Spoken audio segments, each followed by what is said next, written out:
স্বাগত সবাইকে আমার আরেকটি ব্লগে।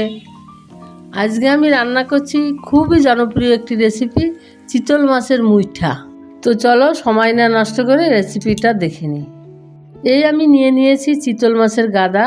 এটাকে মাছ থেকে কাটা আলাদা করে মাছটাকে বের করে নিচ্ছি। মাছটাকে আমি আলাদা করে নিয়েছি। এবার এর মধ্যে নুন আর গোলমরিচের গুঁড়ো মাখিয়ে নিচ্ছি। এবার আমি কড়াইতে জল দিয়ে জলটাকে গরম করব। এবার আমি মেখে রাখা মাছগুলি দিয়ে দিচ্ছি। এই মাছগুলি আমার সিদ্ধ হয়ে গেছে। এগুলিকে আমি ছোট ছোট পিস পিস করে কাটবো। এই রেসিপিটির জন্য অনুরোধ করেছে গুয়াহাটি থেকে স্নেহা দাস। পিসগুলিতে হলুদ দিয়ে দিলাম। আগেই আমি নুন দিয়েছিলাম, আর নুন দিলাম না। আলুতে নুন হলুদ মাখিয়ে নিচ্ছি।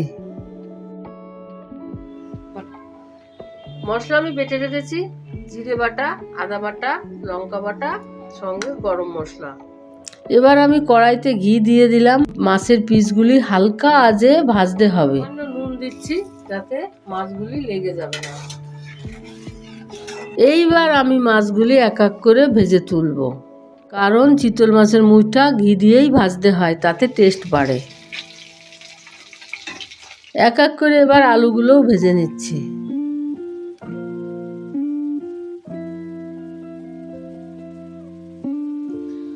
সব আমি ভেজে রেখেছি। মশলার মধ্যে আছে জিরে বাটা, আদা বাটা, লঙ্কা বাটা, কাঁচা লঙ্কা, হলুদ, নুন। এবার আমি কড়াইতে চলে যাচ্ছি। প্রথমেই ফোড়নে দেব জিরে, তেজপাতা, শুকনো লঙ্কা। আমি কিন্তু রান্নার জন্য সর্ষের তেল ব্যবহার করেছি। তারপর সব মশলাগুলি দিয়ে দিচ্ছি।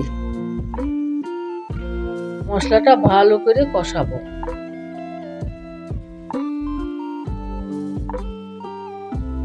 মশলায় তেল ছেড়ে গেছে। এবার আমি দিয়ে দিচ্ছি মশলায় মাছ, আলু। সামান্য গরম জল দিয়ে আমি কষিয়ে নিচ্ছি।